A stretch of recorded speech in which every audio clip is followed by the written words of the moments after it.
this part. There we go. Okay, good. I see everything is nominal here on YouTube. So thank you everybody for tuning in to the Free Time Mastermind podcast. I have Joe from Joe's Phenomenal YouTube channel. 15 million viewers can't be wrong. Joe Lindner, thank you so much for joining us. Thank you. Thank you. Appreciate it. Well, like I said, you've got a ton of success on the channel. People are very interested in that. If you can give us a quick win for the audience, you started that channel about 5 years ago. If you could write yourself an email and send it back in time, what's the one thing that you would tell yourself about your channel to help yourself? Well, let's see if I can go back in time. Well, luckily, I've got a business background. So when I started the channel, it was business. So it was right from the beginning. I was a business. I had all my projections already set and everything else. And so it wasn't really going to be a problem. I did have to do a pivot right at the beginning of the channel that ended up wasting several months though. So I didn't used to do a lot of product reviews. It was mostly just recipe stuff. And with that, there's a lot more competition. And also competing against people like Gordon Ramsay and so on and so forth. So I pivoted away from that, which I wish I would have just went straight into product reviews right at the beginning. So really, that's probably the only mistake I would think I would have made on that. I didn't just embrace that a little bit earlier. That's not bad at all. And I noticed, some people start off and they really don't know what they're going to do, but you had a strong intention from the very beginning. This was something you knew from day one you were going to take very serious. It was even supported by some product development that you had done beforehand, and I respect that much groundwork before starting. Can you talk us through some of that? Because you made some big sacrifices to get that channel going. Yeah, when I started the channel, it was an all or nothing type of thing. I don't believe in just, pardon my French, but kind of half-assing things. Uh, so I had a computer company that I've run for like the last 30 years. It's like a computer repair company. And when I started the channel, it was pandemic time, so everybody was stuck at home. And I just decided that that was going to be a good time to make a change because with the computer company, I never built that business to scale. And I was noticing that my uh, my client base was getting older and older and older, and they were starting to pass away. It was like I was averaging 40 or 50 clients just passing away every year, Oh, wow. and I wasn't replacing them. So, and also, I could never take vacations or anything. It was you're just out of business. You're a self-employed person. If you're not working, you're out of business. You don't have, vacation time and whatever. So I just decided that I was going to start this channel. So I tanked my computer company, just stopped it. And then I just started into YouTube. And then after about the first year at my old house, where I had pretty much my entire kitchen torn apart because I had permanent lighting up and everything else, which my wife hated, by the way. Then we sold my house and moved from Vegas over to Pahrump so we can get more property. And I put a studio, which is where I'm in right now. I put this tough shed up on my property in the back and just went on YouTube and learned how to do all the drywall and countertops and everything else. So You'd never know that was a tough shed because it's a very professional setting that you're in, which is amazing. Now, when you had that idea, I'm gonna go from this computer company to a YouTuber. What was your initial thoughts as far as your monetization? Were you thinking I'm gonna live off YouTube monetization money? I'm gonna get a sponsor because I'm sure that ideation has changed over time. But when you first went yes. into it, Mhm. what did you think the core profit was going to come from? Well, I thought at the beginning it was going to be YouTube AdSense. I'm going to Okay. make tons of money on YouTube AdSense, even though everybody you talk to says you can't make any money on YouTube AdSense, which honestly, I proved those people wrong because I make very good money through AdSense. But it's I thought it was just going to be okay, well, it was going to be a numbers game. So as far as ad plays go, I'm going to make something like a half a penny per view. And if I get millions of views a month, then that's a lot of money. But, half a penny a view seems like nothing. But if you got 500,000, 600,000 views in a month, that adds up. It's like 5 grand or something like that. So I figured it would just keep growing like that, and then that was going to be my empire, right? But pretty quickly, you start learning that you're going to need to supplement that with other things because the ad revenue does this, especially when you're not in like major shopping seasons. Like around Christmas time, it's huge. But then January, February, March, it's like maybe 20% of that. And then it just kind of starts making its way back up slowly over the course of the year until you get back into Christmas shopping again. So, and there'll be another lull in the summertime. So I started supplementing all of that with affiliate marketing. So, do have affiliate links and I make money that way too. Then YouTube started doing the YouTube shopping stuff, which is actually much more lucrative than Amazon is, Oh, and okay. That's much, good much to more. know. Good Yeah, to that and the know. fact that YouTube can pop products up right on your video, so people can click on the screen and see the product. Lately, there's been a move towards televisions on YouTube, and the TV versions, it's very difficult to get into the video descriptions. So that has had a negative effect on affiliate links because people don't know how to manipulate their remote control to get in there. Oh, I didn't even think about that. So yeah, Oh, so when yeah, they yeah. so if it pops up on the screen, it's a lot easier to deal with. And then starting last year, because I'd never really talked to brands before, and I knew that brand deals were going to be where the real money was going to be. And I had hooked up with a guy named Justin Moore. And Justin Moore has this book, Sponsor Magnet, and he used to have his own agency. So he knows exactly, what the brands ask of people and what they'll pay and what they won't pay, and he knows all of their negotiating tactics. So I got his book and then went on to a couple of joined his 10K brand deal challenge that he has every once in a while, and then he even had a thing called the Sponsor Games that was in Texas, and you'd go and it was almost like a Shark Tank type competition thing that then they had brands there that you were competing against all the other people trying to get deals and stuff. But that guy, Justin Moore, has transformed my channel Wow. because I didn't know how to talk to brands. I wasn't one of those people. I didn't have a problem knowing my worth because usually it's something where people have imposter syndrome and they don't want to ask a lot of money from a brand because they don't think that they're worth it. They're like, oh, who am I to do that and whatever. So they'll end up taking free products for promotion, which is what vast majority of people do. Like, oh, okay, you can send me the air fryer for free and I'll make this content. And for me, it was always, well, let me get this straight. You're going to send me a free air fryer that costs you probably 30 bucks to produce, and I'm going to put 10 hours into building this content and then I'm gonna have to make ad revenue and affiliate income only. So that's just not, it just doesn't seem right because That's right. I'm working for free.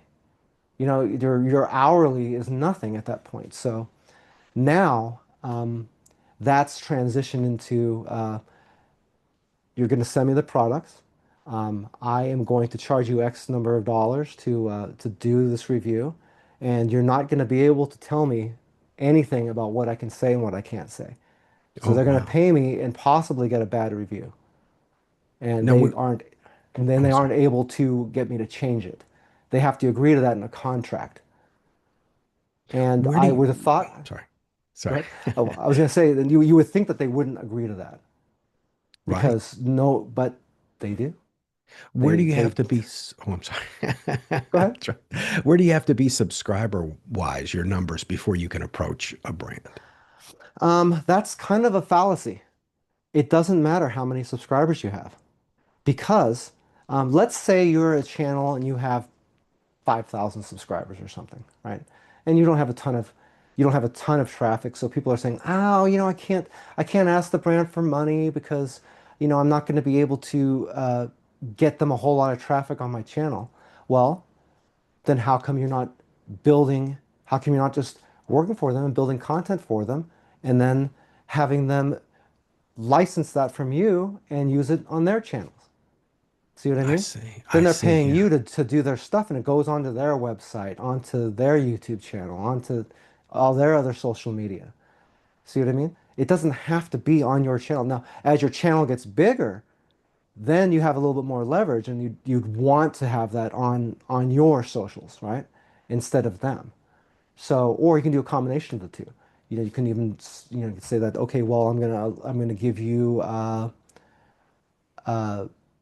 ad rights for the next 60 days, so you can repurpose my content that I'm building for you. Every single thing that you do, that's extra money for repurposing and everything else. That's and if you think about it, they're gonna pay an advertising agency like 100 grand to do a Oh, commercial. sure. Easy. Yeah. Yeah. Yeah. Like Ninja has been working with David Beckham, and I just don't understand how I don't really understand how that's really helping them, to be totally honest, because And I'm sure what it's the, costing them has got to be because, he's not cheap. He's no.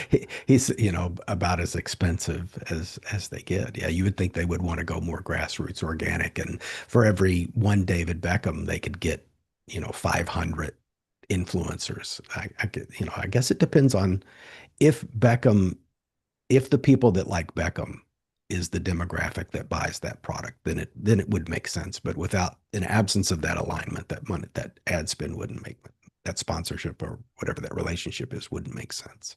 Mhm. But again, it's just one of those. I I've never liked promotion for the sense of promotion. Uh, if you have like maybe you've got like Matthew McConaughey driving a Lincoln around. I don't believe that he drives a Lincoln.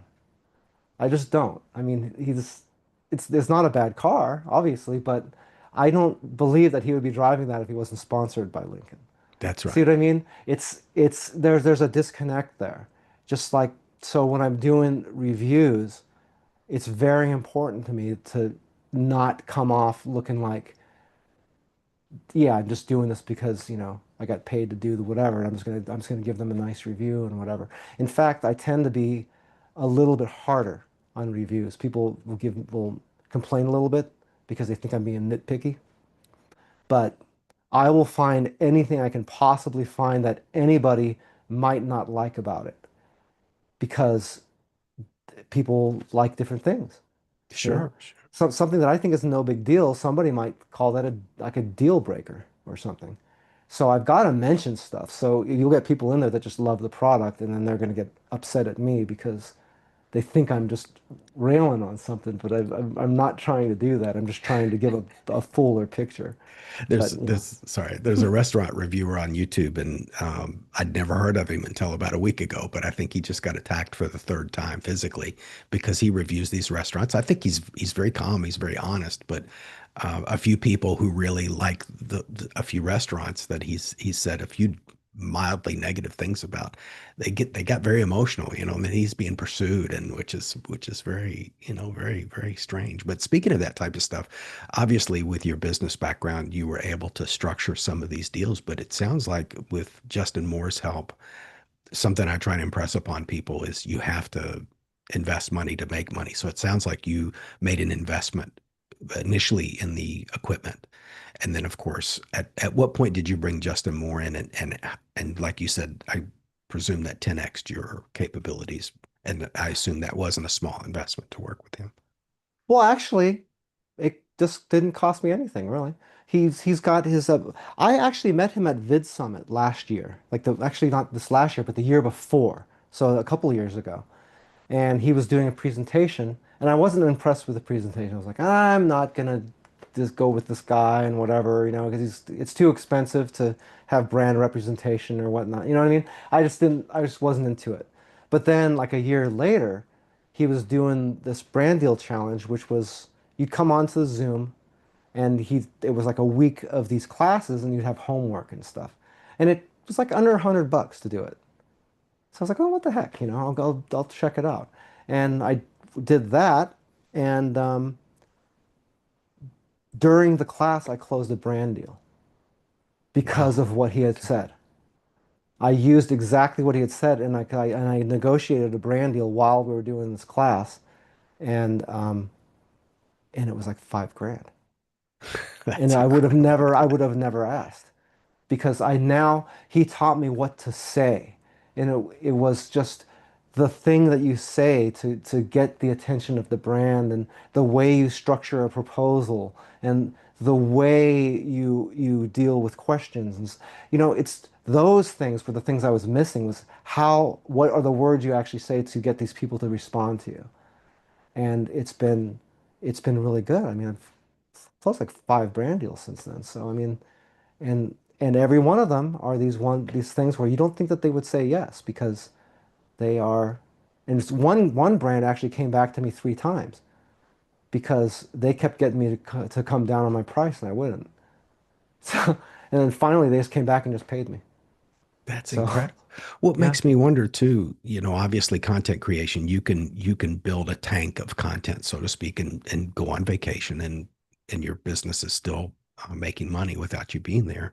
Although it's very laborious to do editing. I think I speak for a lot of probably you too, that editing, is one of Oh the God, yeah. toughest, most, it's not for me, it's some people love it, but for me it's a very unpleasant activity. And plus, I'm going back looking at myself again, and I'm not that interesting. I don't find myself that interesting. But anyway, so then twice is just, not twice as nice. But it makes me wonder too, since you've achieved this level, what's next? Do you just want to double your viewers? Do you want to open a second channel? Where do you go from here? Because you've gotten this far and done very well for yourself. 15 million views, like I said in the intro, which is quite an accomplishment. But what happens next, Joe? Well, the 15 million views is nice, but it's not where I should be. I'm way behind on my projections because I was gonna have 1 million subscribers by the time I finished year 7, which is not I'm not getting there. But I was that was an awfully aggressive prediction there.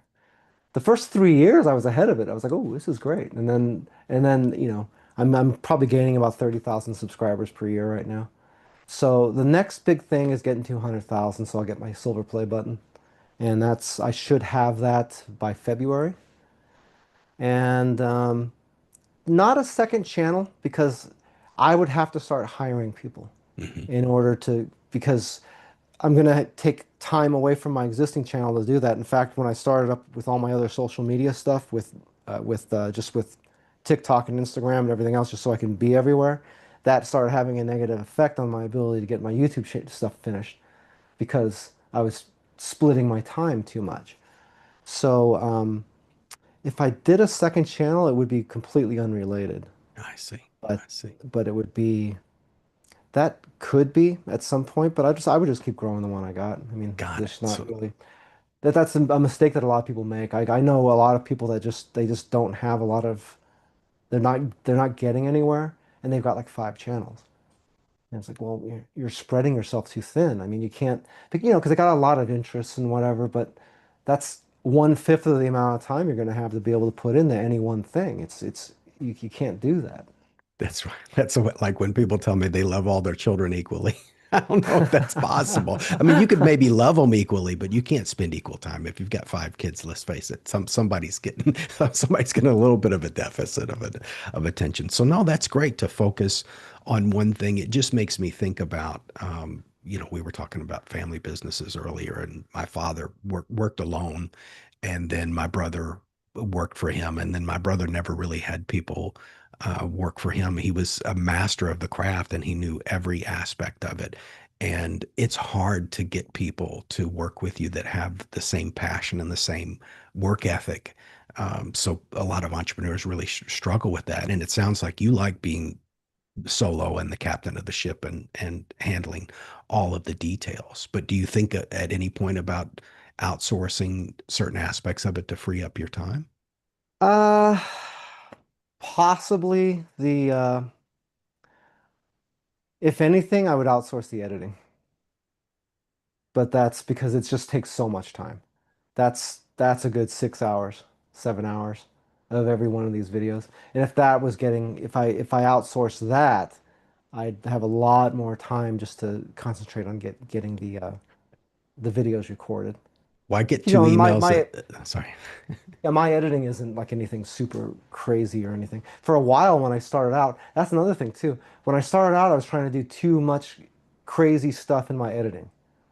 Like I would have like, oh, what's in here? And I'd open up the oven door and there'd be like another pic, you know what I mean? I'd have another video like masked off in there or something because I'm trying to be funny. But I was spending so much time trying to do funny stuff in the video that it would take twice as long to get it finished. And really people don't care. They were just there to see a stainless steel pan or something. They didn't, you know. And actually, it kind of made people feel like I was wasting their time when I was doing all that. And I was thinking I was being funny, but it's amazing And how it if you yeah, I was going go to say ahead. it works for a certain demographic because I can't think of the name of the guy that he does recipes. He cooks things. He's a young guy, pale, red hair, red beard, and there's so many jump cuts. I feel like I Oh, need to Josh, take, are you yeah, thinking of big, Josh Wiseman? yeah, a million, and it's funny and it's entertaining, but it's a little draining because it's a lot. It's very creative, but he must have a team. I don't know. Yeah, Uh, he's I think he's got like 10 people working for him or yeah, something. He's got an entire crew because unbelievable. he had some kind of drama, like some kind of, I don't want to get into it too much because I don't know, but it was he had some kind of harassment thing on his set, and I guess he's had issues with it, and it was his employees so obviously he's got like a whole group. He's got a cameraman plus he's got multiple people off set, and so I would imagine he's probably got 7 or 8 people working for him doing That's his un edits and everything else. That's unreal. Well, and of Well, course, look at Mr. Beast. Mr. Beast has a ton of people yeah, working for him. yeah, a small army. Well, it makes me wonder too, because I know you get pitches. You're very active on LinkedIn, and the fact that I have a podcast or the word YouTube anywhere in my profile, I get spam messages. I will do your shorts. I will Hmm. do your editing. I mean, they come in almost on a daily basis. So I always Yeah, caution constantly. people, so it's available. Now I've used a lot of people through Upwork. I did something similar to what you did. The first year I did the podcast, I had a VA from episode one and an editor from episode one, and I spent a lot of money in that first year on the production aspect of it. It probably doesn't look like it, but they did a great job. I don't know about me, but it I thought by going that professional right off the bat, it would give it a lot of traction, a lot of growth, and it didn't. But some Yeah, of yeah, go ahead. gotta be careful with that. You gotta be really careful with that. I tell people, don't you don't outsource anything until you have to, because you're building a business and you're trying to make some money, and now you have to hire an editor or thumbnail designer or whatever. And this you don't what was I going to say? Oh, you don't have the money to be paying for all these things. You need to learn how to do them yourself too. You need to know how to do all the stuff before you start hiring other people to take care of those things for you. If like you obviously you had somebody doing edits for you, that means that you were in the hole for every single video for a That's long right. time because of that. So You better what's the believe that. point? You can't operate a business at a loss, you know. Yeah, yeah. How many years can you do that before you're just out of business? That's You know, right. I you end mean, up being like, Amazon ran in a deficit for what, for 8 years. yeah, They were a joke yeah, for a long time, and now they rule the world. I got to see his house in New York, or I don't know if he called it a condo or what in New York. He owns the top 3 floors of a very swing building. But yeah, it's tough because well, what do you think about, because this gets into the editing?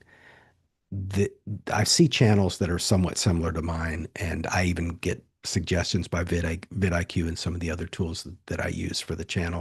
That's a great tool, It's a vidIQ. great It's tool. a I great love those tool. guys, and they're great on social media. They're very supportive anytime I mention them. So great. Shout out to vidIQ. They're fantastic. And I like Descript. I haven't had any interaction with them corporate, but the editing tool is very good. But I feel like those suggestions, and I said this in a post recently, that it's pushing me in a direction that I don't like. I don't want to look like a clown. I don't want those Mr. Beast thumbnails where my mouth is always open and it just, and there's a little bit of that's okay because the thumbnail is everything, right? It's unfortunate, but the thumbnail is everything. But there's just certain lines that I won't cross, not because of pride or ego or anything. It's just that's not how I want to portray myself. Um, do you struggle with that between have you seen something that worked for your channel and you said, I'm not going to lean into that because that's not who I am? Have you ever had that situation come up? Uh, yeah, like the AI thumbnails, people like to push those, but see, I'm in a good position though, because my channel, there's no reason to do that. Like I've seen AI thumbnails with have AI pictures of food, and why would you do that? Just make the food, right? I mean, the fast food places have AI images in their restaurants now, which is it's cringy. It's bad. I hate it. But for me, it's just three. There's just three things. There's me. There's the product, which is like focused on more, like so I'm in the background, and then maybe a couple of words of text, and that's it. Every one of my thumbnails follows the same thing. There's only three elements. If there's words on there, it's only a couple of words, and the words have to be really big because the thumbnails are usually getting looked at on somebody's phone. So That's you right. can't, you got 10 words on there, you can't read it. So just something. Then you just And couple that with with a good title and you'll get it, you'll get traffic. But again, product review, I mean, my descriptions don't really have to be, if I'm not going to say something like uh ninja ninja slushy review or something, then it would be something like you won't believe how like you won't believe how awesome this slushy machine is, or just something like that, or you know what I mean? It's not brain surgery. It really isn't. And as far as thumbnails go, everybody thinks that Mr. Beast style thumbnail is great, but everybody does it now, so now it's not original. So, you know, because of that, we just doing them the way I have been doing them. Now I'm original because everybody else is doing the AI stuff, and it's they've all kind of just blended in together now, that's right? right. When everybody's running in one direction, you should be running in the other direction. That makes sense. But Yeah. one thing that I didn't understand immediately was why food? Because you went from computers, you started with recipes, but did you just say this was something that I'm passionate about that I could talk about for years at a time, or this is something that I know a lot about? I worked in food first. I at I started working for Wolfgang Puck Oh, back when he opened the first Spago over in Las Vegas. So I got in the ground floor at Spago when there was no good food in Vegas. That is the guy. incredible. Although I don't really care for Wolfgang Puck all that much because he's kind of we'll talk about it, but he is the reason that Vegas became a restaurant town. I had Remember, no we idea. were all $3 buffets at the time. And then he came in, brought his suppliers, and then Charlie Trotter showed up, and Oh, Emeril yeah, Lagasse showed up, and yeah. everybody else. And that is how Vegas became a restaurant destination. Well, And speaking of quality, oh, I'm sorry, go ahead. yeah, so I worked for him, and then then I got done with the with restaurants, and I started a computer company, and then I just decided to go back to it because it's just more fun. Well, sure. When I enjoy being in here and cooking stuff, so it's just fun. and we haven't talked about this much, but on the channel, I get the sense that you have a taste for crispy food, which I do too. And so I really enjoy your channel. The food looks fantastic. And I think about the essentials. So what do you think, like let's say if you had to leave town and you could only take one of the devices from your kitchen and you could and that was going to be the main thing that you were going to use to prepare your food for the next year. What's the one thing you couldn't do without? Let's see. If I just only take one thing, that's a good question. Um, Probably be that right there. That's a Typher sink oven. It's a oven plus an air fryer. It's got a wireless probe for it and everything. It's really nice. It's Typher has an app, and you can actually just type in generally what you want, and it uses AI to give you the entire recipe, along with all the directions to make it in, using their machine. It's Their app is fantastic. It is fantastic. So a lot of people don't like, using phone apps and AI and stuff, but for somebody who doesn't know how to cook, it's pretty freaking crazy. Plug and play. And yeah, I mean, it's by far the best app I've ever seen for a small kitchen appliance. And of And course, sorry. they use that app for all of their products too, so it's nice. I And mean, we didn't they're even get not in. the Sorry. sorry, they're not a really well-known company, but they are trying to compete with Ninja right now. So they're Well, getting there. well, it looks like a good product, and we didn't get into this, but you had a weight loss journey, and I love what we talked about it off camera that it's not about dieting; it's very much about lifestyle, and that took me a long time to understand, food choices, and it has to be consistent, and there has to it helps if there's an exercise element to all that to maintain your weight because as we get older, it is harder to maintain a healthy weight. So that's do you have any particular tips as far as did some people say you go into the grocery store and you shop on the outside aisles of the grocery store? Is there any techniques that you use to make sure you're getting the best quality food? Well, you don't maybe might be looking at it the wrong way. Um, Weight loss has to happen from within you. So if you can't just control yourself, then it doesn't matter what aisle stuff is in the grocery store. Like you can't, you have to find what works for you. For me, it was vanity, straight up vanity. I was 100 pounds overweight and I had a double chin suddenly, which happened overnight, I swear. And it wasn't about being healthy for me. It was about, I don't want to look bad. That was it. But an extremely vain person too, unfortunately. So I leaned into that big time, and that's what really kept me motivated. It's not even so much what you can eat kind of what you want. You just have to moderate it. You don't have to, if you don't have to have like a 12-ounce steak. You can have a 5-ounce steak. You don't have to, you don't have to have the regular soda, have a diet soda. You know what I mean? You just make small changes over a long period of time and the weight comes off. You can't just do a diet where it's going to end at some point and then you're just going to go back to doing what you were doing before. You have to have a lifestyle change. And if you do that, you'll keep the weight off.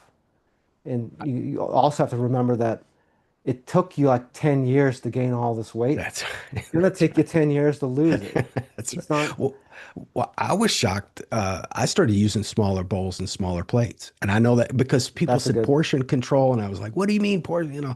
And so it makes a big difference for me when I go back to the pan and I'm going to mhm. load up that plate a second time. It gives me that pause, that moment to think about, do you really need another plate? So I got Well, smaller, and nobody told me to do it. I basically did it by accident. I ordered the wrong thing on Amazon that came in, and I went, "What am I mhm. to do with these tiny little things?" And then I realized, wait a minute, here we go. Here's this hack.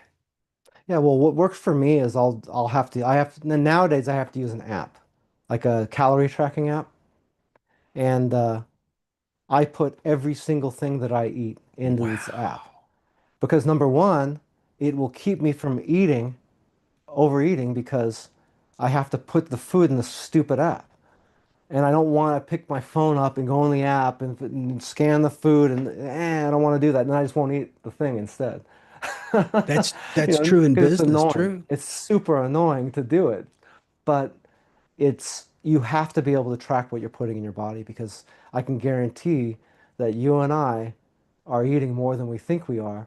Because yeah, oh, I got a protein bar. I'm gonna eat that. Oh, hey, here's a bag of chips. I'm gonna grab that. And these are over the course of the day. You don't realize how much you're actually putting in your body that you don't have to, unless you're tracking it and you can see. Then whatever exercise you do, you can, remove that from there. If you're burning calories, you have to take whatever calorie burn you think you're doing and take about half of that because the calorie burn is nowhere near what the calorie tracking apps say they are.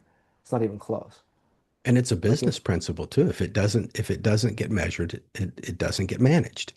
right. So Hmm. same thing in your business. I'm sure you're looking, on the channel and you're looking through the tools and vidIQ and the numbers and you're making decisions based on that data and why we don't do it for our food, especially if we're on a weight loss journey or we want to lose weight. It would only make sense to pay attention to those numbers. Well, I want people to check out Joe's Phenomenal, which you're all over YouTube. You're also on LinkedIn. You've got a website as well. Can you give us the URL for your website? Oh yeah, that's easy. It's just www.joesphenomenal.com. Perfect. Is there any question you wish I had asked in the wrap up? I wish you had asked. No, I think you got it covered pretty good, man. It's good. Well, Wish thank we you, had a little Chef. more time because I enjoy Ye- doing these things. Yeah, this goes fast. I even went over a little bit. You've been very gracious with your time. I appreciate that. If you don't mind, I'll end the stream and we'll continue on Zoom. Okay. And thanks everybody. We had visitors from Mississippi, a couple from Florida. Yeah, several people from Florida showed up. So thank you so much. Thank you, everybody. All right, perfect. That was Thank great. you. Thank you so much. Thank you. Thank you. I always have more questions than what I can get to.